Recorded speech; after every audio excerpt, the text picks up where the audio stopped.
శ్రోతలు రండి, ఈరోజు మనం 1 కొరింథీ పత్రిక 10వ అధ్యాయం 1 నుండి 13వ వచనం వరకు పాఠం చెప్పుకుంటున్నాము. సావధానంగా వినండి. పౌలు రాస్తున్నాడు, అన్నాడు, ఇదంతా ఇశ్రాయేలీయుల చరిత్ర నేర్పే పాఠం. సహోదరులారా, ఈ సంగతి మీకు తెలియకుండా ఉండటము మాకిష్టం లేదు. అదేదనగా, మన పితరులందరూ మేఘము కింద ఉన్నారు.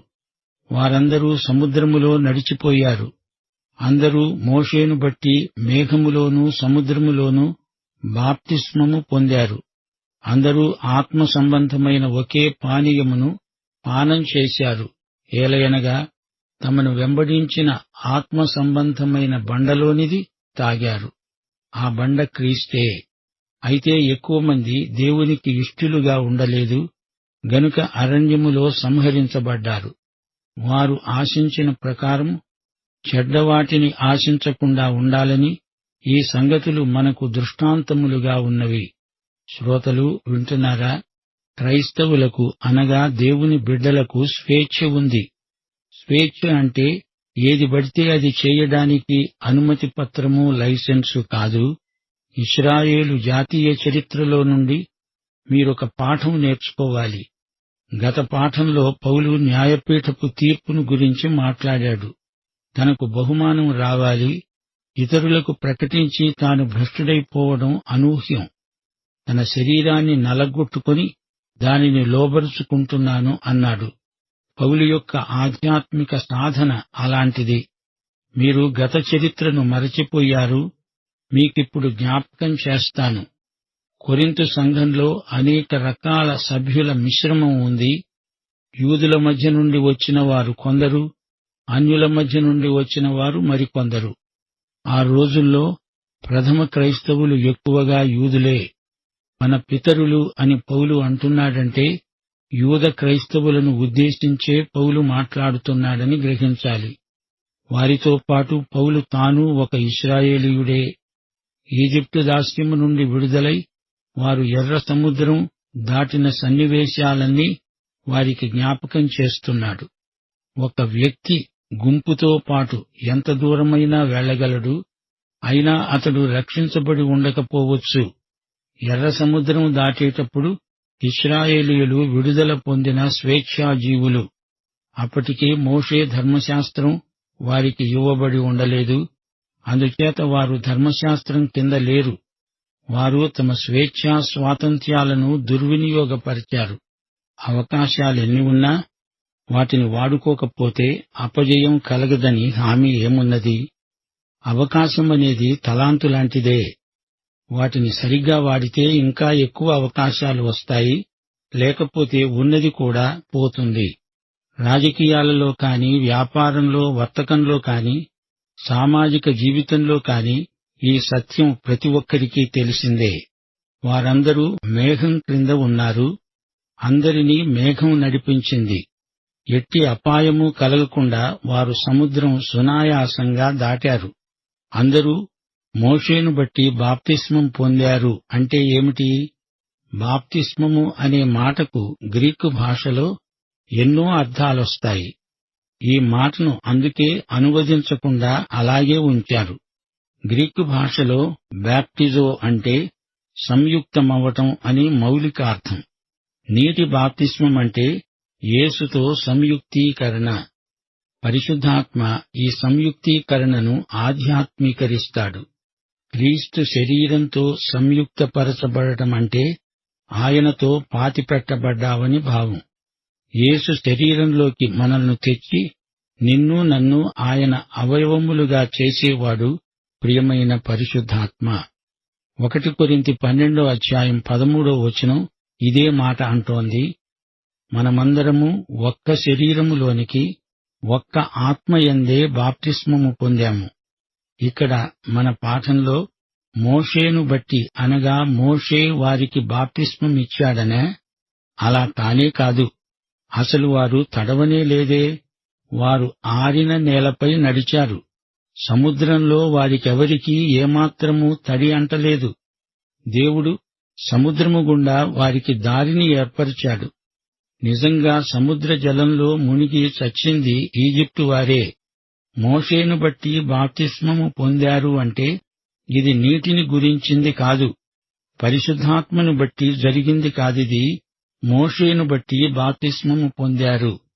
వారు మోషేతో సంయుక్తపరచబడ్డారు.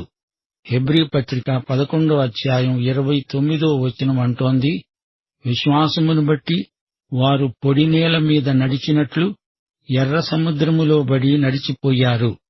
ఈజిప్టు వారు అలాగు చెయ్యజూచి మునిగిపోయారు. ఇశ్రాయేలీయులు అనగా వారి పిల్లలు మోషేతో సంయుక్తమయ్యారు. విశ్వాసమును బట్టి వారు ఎర్ర సముద్రము గుండా నడిచి వెళ్లగలిగారు. మరి అది ఎవరి విశ్వాసం? అది వారి విశ్వాసం కాదు. వారికి అసలు విశ్వాసమే లేదు. నిర్గమకాండం 15వ అధ్యాయంలో వివరాలున్నాయి. అది మోషే విశ్వాసం. ఇశ్రాయేలు వారు సణిగారు. మళ్లీ ఈజిప్టుకు వెళ్లిపోదాము అన్నారు. మమ్మల్ని ఈ అరణ్యంలోకి ఎందుకు తెచ్చిపడేశావు అని మోషే మీద నిష్ఠురాలు పలికారు. మోషే దేవుడు చెప్పినట్లు సముద్ర జలాన్ని కొట్టాడు. సముద్రము దారి ఇచ్చింది. ఆరిన నేలపై వారిని నడిపించిందెవరు? మోషే. అదంతా మోషే విశ్వాసమే. సముద్రాన్ని దాటి వారందరూ పాట పాడారు. అది మోషే విజయగీతిక. ఈ విధంగా ఇశ్రాయేలీయులు మోషేతో తమను తాము సంయుక్తపరుచుకున్నారు.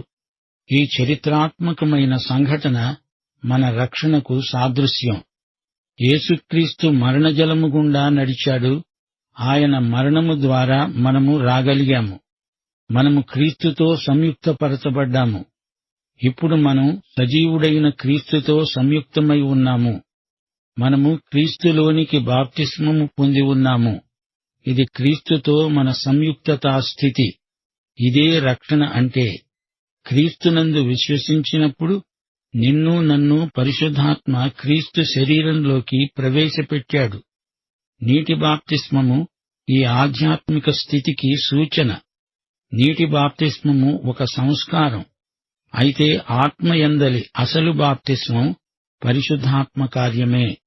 ఇశ్రాయేలు ప్రజలు మోషేను బట్టి అనగా మోషేలోకి బాప్తిస్మము పొందారంటే అర్థమిదే. వారు ఆ విధంగా ఎర్ర సముద్రం దాటగలిగారు. అందరూ ఆత్మ సంబంధమైన ఒకే ఆహారం భుజించారు. అందరూ ఒకే ఆధ్యాత్మిక పానీయాన్ని సేవించారు, త్రాగారు. తమను వెంబడించిన ఆధ్యాత్మికమైన బండలోనిది త్రాగారు. ఆ బండ క్రీస్తే. వారందరూ మన్నాను తిన్నారు. క్రీస్తు అనే బండ నుండి జలం తాగారు. ఈ సంఘటన అంతా యేసుక్రీస్తుకే ముందు గుర్తు. అయితే వారిలో ఎక్కువ మంది దేవుణ్ణి సంతోషపెట్టలేదు.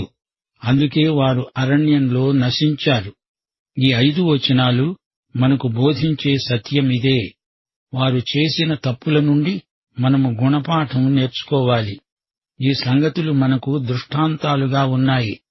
ఒక జాతిగా వారికి విడుదల కలిగింది. స్వాతంత్ర్యము, స్వేచ్ఛ లభించాయి. అయితే వీరు తమ స్వేచ్ఛను సద్వినియోగం చెయ్యలేదు. వీరి గత చరిత్ర ఈ రోజున నీకు నాకు గొప్ప పాఠం. వారేం చేశారు? చెడ్డవాటిని ఆశించారు. వారాశించిన చెడ్డవి ఏవి? సంఖ్యాకాండం 11వ అధ్యాయం 4 నుండి 6వ వచనం వరకు. వారి మధ్యనున్న మిశ్రిత జనం మాంసాపేక్ష అధికముగా కనపరచగా ఇశ్రాయేలీయులు మరల ఏడ్చి, మాకెవరు మాంసం పెడతారు? ఈజిప్టులో మేము ఉచితంగా తిన్న చేపలు, కీరకాయలు, దోసకాయలు, కూరాకులు, ఉల్లిపాయలు, తెల్లగడ్డలు జ్ఞాపకమొస్తున్నాయి. ఇప్పుడు మా ప్రాణము సొమ్మసిల్లింది. ఈ మన్నా కాక మా కన్నుల ఎదుట మరేమీ లేదు అని చెప్పుకున్నారు. దేవుని కార్యక్రమానికి భిన్నంగా ఆయన ఇచ్చింది కాదని సనగడం అది చెడ్డ వైఖరి. దేవునితో ఏకీభవించకుండా నీవేది చేసినా అది చెడుగే. వీరు కోరిన ఈ కూరగాయల్లో పాపమేమీ లేదుగాని దేవుని ప్రణాళికకు ఎదురు తిరిగి వీరు ఏది కోరినా అది పాపమవుతుంది. మన కోరికలు, ఆలోచనలు దేవునికి వ్యతిరేకమైతే అవి పాపానికి నడిపిస్తాయి అని ఇక్కడ పాఠం నేర్చుకుంటున్నాము. ఏదెను తోటకు వచ్చి చూడండి, అక్కడ ఏం జరిగింది? ఆదాము హవ్వలు ఏం చేశారు? ఆదికాండం 3:6 ఆ వృక్షము ఆహారానికి మంచిది, కంటికి అందమైనది, వివేకమిచ్చే రమ్యమైనది అయి ఉండడము చూచినప్పుడు ఆమె దాని ఫలములలో కొన్ని తీసుకొని తిని తనతో పాటు తన భర్తకు పెట్టింది. అతడు కూడా తిన్నాడు. దేవుని సంకల్ప పరిధికి బయట దేనిని కోరినా ఆ కోరికే పాపమవుతుంది. కోరిక అంటే ఏమిటి?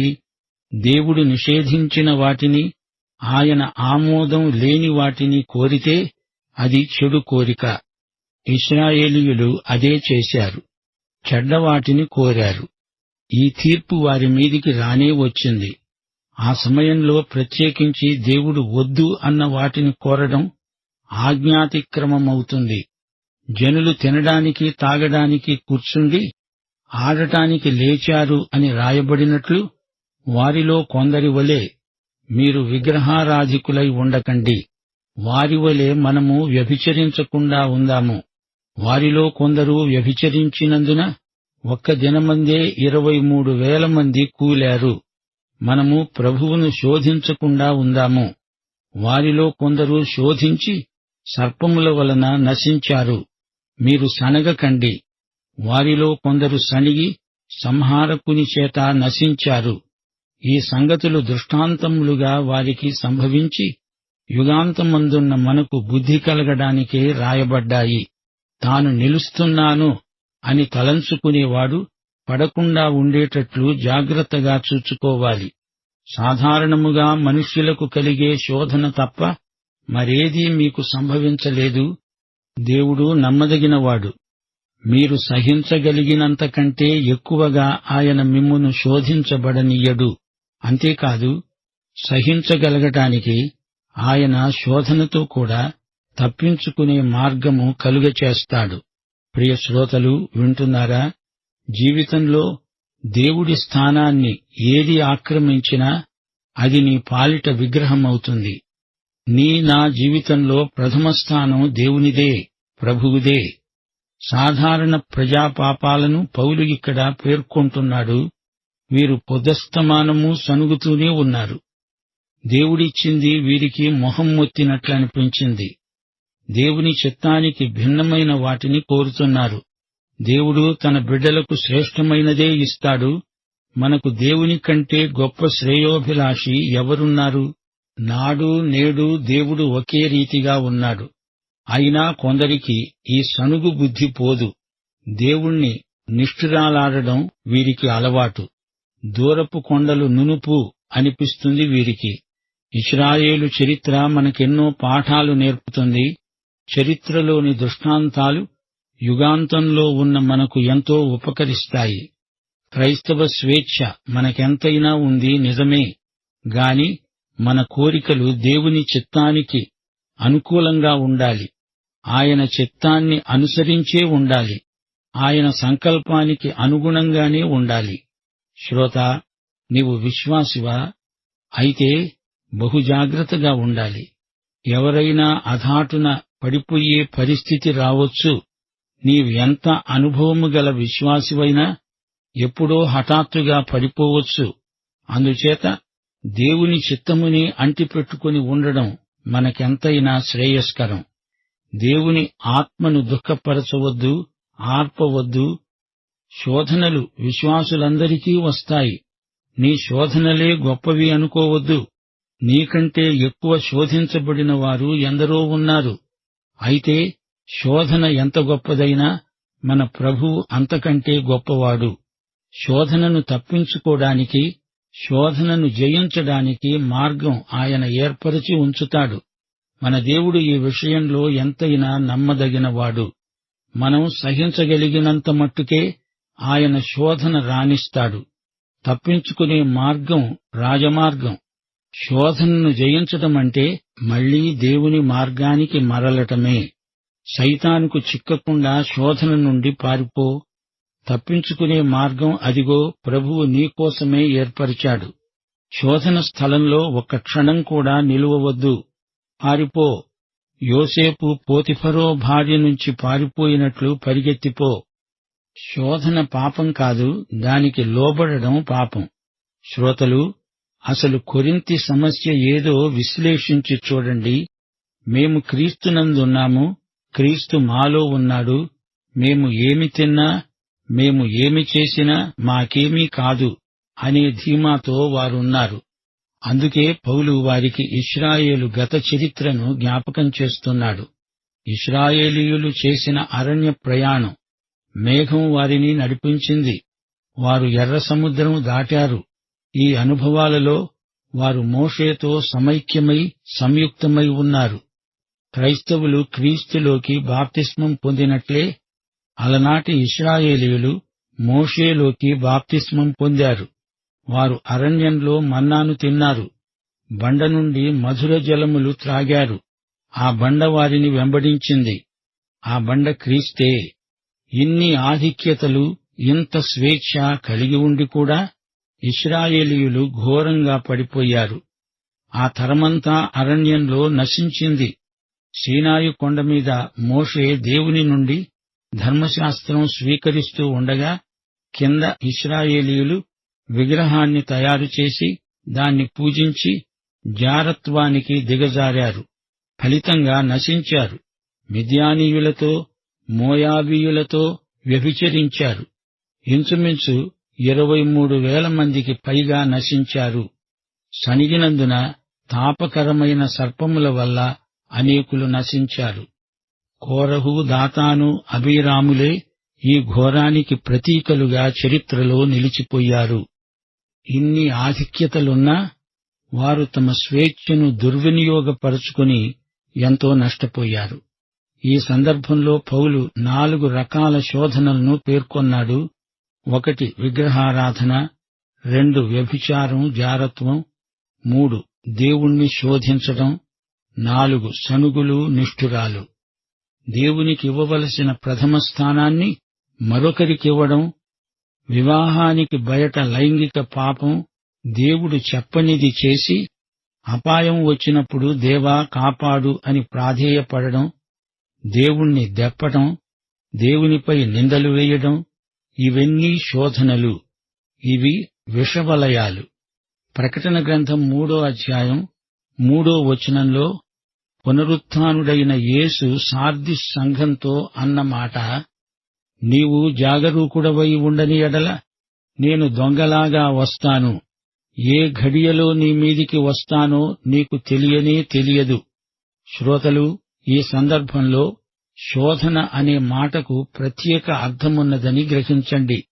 నిన్ను బలపరచడానికి దేవుడు పెట్టిన, అనుమతించిన, ఆమోదించిన పరీక్ష. అది మనం గెలవడం కోసం ఉద్దేశించబడింది, కాని ఓడిపోవటానికి కాదు. శోధనలకు భయపడకూడదు. అనేకులు ఇంతకంటే కఠినమైన శోధనలను ఎదుర్కొని గెలిచారు. వారందరూ సాక్షి సమూహమై మనల్ని ఎంతో ప్రోత్సహిస్తున్నారు. ప్రతి శోధనకు తప్పించుకునే మార్గం ప్రభువు మన కోసం ఉంచాడు.